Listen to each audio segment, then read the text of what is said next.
November 1992, in the streets of Guadalajara, Mexico, Arellano Felix's hitmen opened fire on El Chapo. But killing El Chapo turned out to be almost impossible, because with the help of his top 4 hitmen, El Chapo was untouchable. Now that he's in prison, what happened to these ruthless killers? Let's find out. El Cholo. This is Orso Ivan Gastelum, alias El Cholo. He joined the organization in 2008. Started as a low gunman but quickly rose through the ranks and became the cartel's security chief. He was the brutal right-hand man of the infamous El Chapo, a position that would ultimately lead to his own downfall. January 8, 2016. The last escape of El Chapo was like a scene from a Hollywood movie, a high-stakes game of cat and mouse that had the whole world on edge. But he had a moment of weakness, a desire to go to Los Mochis, despite El Cholo's warning that it was too risky. But the allure of the city and seeing his family were too much for the drug lord to resist, and soon the two men found themselves surrounded by the Mexican Navy. Their only escape was through a tunnel connected to the house they were hiding in. Then they hijacked several vehicles to evade capture. But it was all for naught. At a checkpoint, they were apprehended and taken to a hotel on the outskirts of Los Mochis. A photo of the arrest shows El Chapo looking pensive, his head reclining and his hand on his chin, while El Cholo looks defeated, with his gaze fixed on the ground. It was as if they knew their freedom was about to be taken away permanently, with no chance of pulling up another daring escape. El Chapo was extradited to the United States in 2017. El Cholo soon followed in his footsteps, after U.S. authorities revealed how deeply he was involved in the Sinaloa Cartel's operations during El Chapo's trial in 2019. How, you ask? The FBI had a key player on their team, El Chapo's system engineer. Cristian Rodriguez had built an encrypted communications network for the Sinaloa Cartel, allowing El Chapo to discuss business without the fear of being caught. But the engineer's loyalty wasn't to the drug lord. He was secretly feeding the FBI information for years. As the FBI played back intercepted phone calls during El Chapo's trial, the incriminating evidence was insurmountable. On one occasion, his voice dripped with control as he directed El Cholo on how to handle captured rivals, ordering him to check it out to ensure they didn't execute any innocents. On another, El Cholo bragged about kicking the behinds of police officers, but El Chapo urged restraint, cautioning him to take it easy with the police. But with a sarcastic snicker, El Cholo told his boss, "You taught us to be a wolf. Act like a wolf. I remember, and that's how I like to do it." After the evidence was revealed, the Mexican authorities had no choice but to hand El Cholo over to the U.S. government. And as it would turn out, El Cholo wasn't the only one affected by El Chapo's arrest. However, for some others, their fate was far more dire. El Bravo. This is Manuel Alejandro Aponte Gomez, alias El Bravo, an infantry lieutenant known for being a superb soldier. However, his days in the army were short-lived. In 2003, he was assigned to fight drug traffickers in rural towns in Sinaloa. However, his ambition went far beyond defending his nation.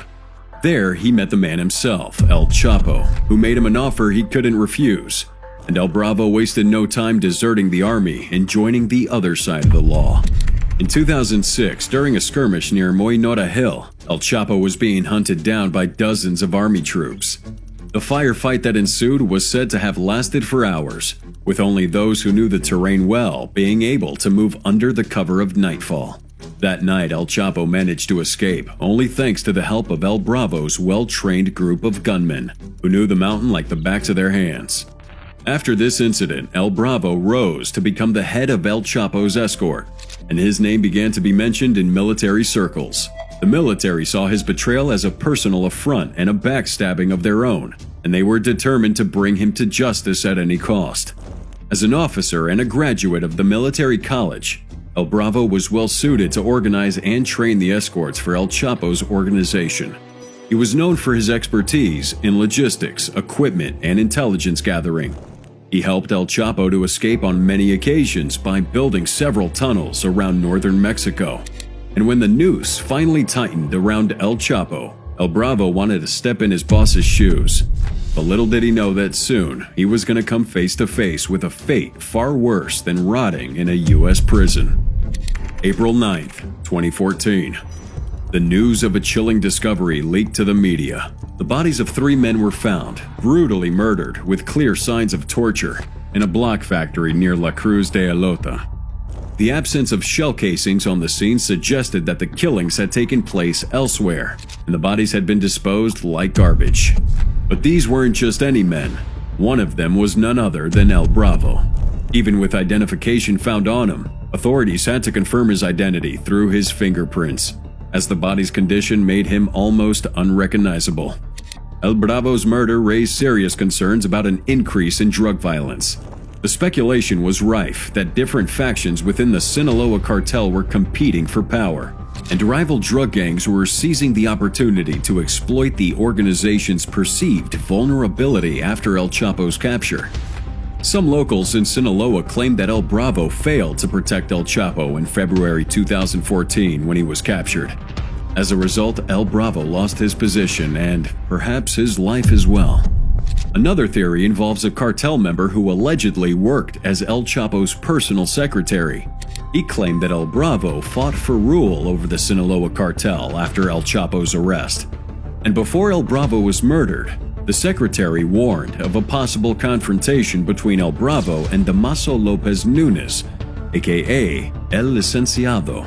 The latter was seen as a potential successor to El Chapo, but according to the secretary, El Chapo's sons had more affinity with El Bravo. Despite the speculations, nobody knows what really happened.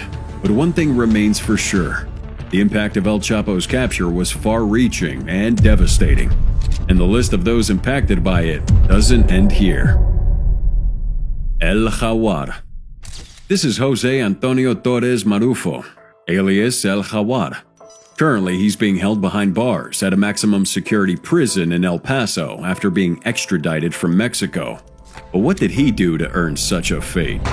According to reports, Torres Marufo is one of the founders of the Gente Nueva branch of the Sinaloa Cartel, which was embroiled in a vicious war with the Juarez Cartel.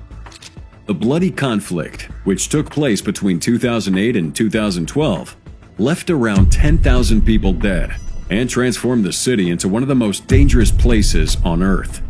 Before joining the Sinaloa Cartel, Torres Marufo was allegedly an independent marijuana trafficker, paying a hefty tax to the local government officials for permission to transport drugs through the Juarez border.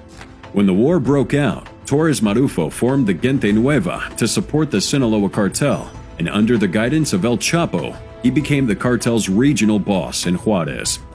Torres Marufo ordered and oversaw numerous assassination squads dedicated to fighting the Juarez Cartel, and by 2008 he was running all of the Sinaloa Cartel's drug shipments in the Chihuahua region. He used a Jaguar logo on cocaine packages, and even to mark the bodies of his victims, a calling card, meaning he feared no one and was willing to flaunt his crimes. And his cruelty knew no bounds. He kidnapped and murdered those who stood in his way, leaving their mutilated bodies as a warning to others. One of his victims was a reputed drug dealer, Sergio Saucedo. Saucedo was blamed for the loss of a massive drug shipment seized at the U.S. border, leading El Jaguar to order his daytime kidnapping from his home in El Paso. A few days later, Saucedo was found brutally tortured and killed in Juarez. But El Jaguar's bloodlust didn't stop there. During a wedding ceremony in Juarez, he ordered the kidnapping of a U.S. citizen groom, his brother, and their uncle. The 3 men were found dead a few days later. Perhaps the most horrifying of El Jaguar's crimes was his masterminding of a massacre at a drug rehabilitation center. 18 people were lined up and brutally shot to death in one of the most shocking and brutal acts of violence in the city's history. But despite all that, he was merely a ruthless puppet master, pulling the strings from behind the scene. With his power unchallenged, he was content to bark out orders, while his right-hand man did the dirty work. But as fate would have it, the one who carried out his bidding would soon meet a similar end. The Grim Reaper. September 2nd, 2009. In the border town of Juarez, violence and bloodshed were an everyday occurrence. but the events that unfolded in the early hours of that morning were beyond horrific. The El Aliviane Rehabilitation Center, meant to provide hope and a new start to those struggling with addiction, became the latest site of a bloody massacre. Gunmen believed to be associated with drug traffickers barged into the center and began their ruthless shooting spree, lining up their victims against the wall and pulling the trigger without mercy. The sound of gunfire echoed through the neighborhood as helpless victims fell one by one. The aftermath of the attack was a grisly sight, as 18 people lay lifeless, their blood staining the streets. Most of the victims were seeking treatment for drug or alcohol addiction, but it was reported that many were members of the notorious Barrio Azteca gang and the Juarez Cartel. This was not the first attack on a drug rehabilitation center, as drug traffickers target their rivals and those seeking refuge in these centers, but the sheer brutality of this attack left the entire community in shock and horror. September 3rd, 2009. One day after the rehab incident, the morning peace in El Paso, Texas, was shattered by the sound of gunshots, followed by the screams of one man. Sergio Saucedo, a notorious criminal, had been kidnapped from his Horizon City home. His wife was powerless to stop the three men who had broken into their house, duct-taped their husband, and stuffed him into the trunk of an SUV. Witnesses reported hearing the commotion and the helpless cries. Days later, the body of Saucedo was discovered in Juarez, but it wasn't just his life that had been taken. His arms were severed and crossed on his chest as a symbol for thievery. The local authorities quickly identified him as the missing Texan man, whose past was stained with drug possession and money laundering. May 7th, 2010. The day of his wedding should have been the happiest day of his life, but instead it turned into a living nightmare for Rafael Morales Valencia. As he exited the El Señor de la Misericordia Catholic Church in Juarez with his brother and best man, Jaime Morales Valencia, and their uncle, Guadalupe Morales Areola, they were suddenly snatched by armed men. The groom and his family members were taken to separate safe houses, which would soon become their prisons, as the three men were subjected to unimaginable torture and brutality.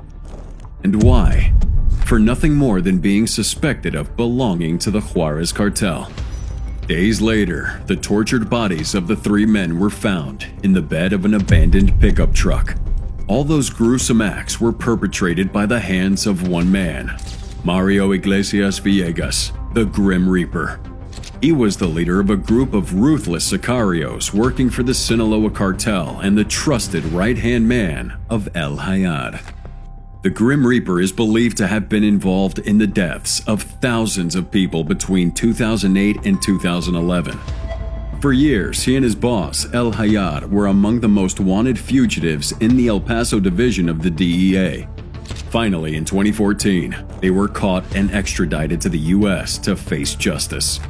And now the Grim Reaper and El Hayad sit behind bars of a maximum security prison, serving a life sentence with no chance of ever seeing the outside world again.